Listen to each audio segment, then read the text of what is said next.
નમસ્કાર દર્શક મિત્રો, સ્વાગત છે તમારું ફરી એકવાર આપના આ નવા વિડીયોમાં। મિત્રો, આજે આપણે જઈ રહ્યા છે પંચમહાલ જિલ્લાના ગોધરા ખાતે આવેલા ટુવા ગામે, જ્યાં ગરમ પાણીના ઝરા આવેલા છે। તો આજના આ વ્લોગમાં તમે છેલ્લે સુધી જોડાયેલા રહેજો। મિત્રો, પૌરાણિક કથાઓમાં ભગવાન રામના ચમત્કારનું વર્ણન ઘણી જગ્યાઓ પર કરવામાં આવ્યું છે। આ ચમત્કારોમાંથી એક છે ભગવાન રામના હાથે બનેલું તળાવ। તમને આ તળાવ વિશે ખબર છે?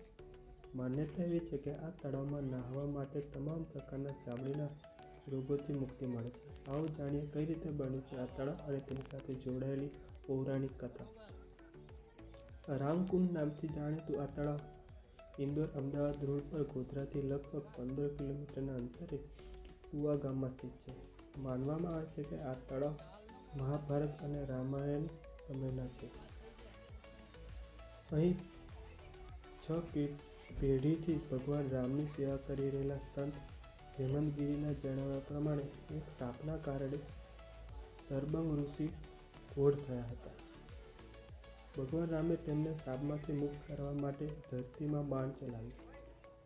આ પ્રભાવથી ધરતીમાં કુંડ બની ગયા, જેમાંથી એક કુંડ ગરમ પાણીનો તો બીજો કુંડ ઠંડા પાણીનો છે। તો અહીં 108 કુંડ આવેલા છે। અહીં સતત 5 અઠવાડિયા નહાવાથી ચામડીના રોગ દૂર થાય છે। અહીં આવીને રોગ દૂર થયા પછી શ્રદ્ધાળુઓએ એક કુંડ બનાવવાનો હોય છે, એટલે કે અહીં રોજ 300 થી 500 શ્રદ્ધાળુઓ સ્નાન કરવા માટે આવે છે। મિત્રો, આ કુંડ વૈજ્ઞાનિકો માટે પણ પડકારજનક છે। હજુ સુધી આ કુંડ વિશે કોઈ ઊંડાણમાં જાણી શક્યું નથી। આશ્ચર્યની વાત તો એ છે કે અહીં 1 ફૂટના અંતરે પાણી ગરમ છે, એ પણ ઉકળતું। મિત્રો, સામે તમે જે જોઈ શકો છો ત્યાં મહાદેવજીનું મંદિર આવેલું છે, તેના પણ દર્શન આપણે કરી લઈએ। મિત્રો, માનવામાં આવે છે કે દ્વાપર યુગમાં પાંડવો પણ અહીં સ્નાન કરવા માટે આવ્યા હતા। અહીંથી નજીક ભીમના પગની પણ પૂજા કરવામાં આવે છે। મિત્રો, તમે આ જોઈ શકો છો, આ સોમનાથ મહાદેવજીનું મંદિર છે।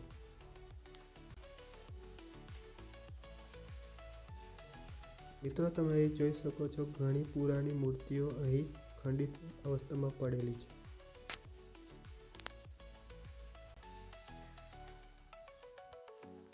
મિત્રો, તમે આ મંદિરની સામે તમે જોઈ શકો છો કે અહીં ભીમના પગલાં આવેલા છે।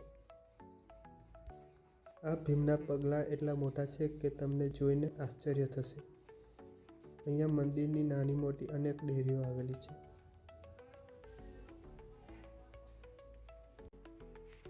જો મિત્રો તમને આ વિડીયો પસંદ આવ્યો હોય તો વિડીયોને લાઈક તથા ચેનલને સબસ્ક્રાઈબ કરવાનું ના ભૂલતા। મિત્રો, ગુજરાતમાં આવેલી બીજી આવી જગ્યા વિશે તમે જાણતા હોય તો કમેન્ટમાં જરૂરથી જણાવજો।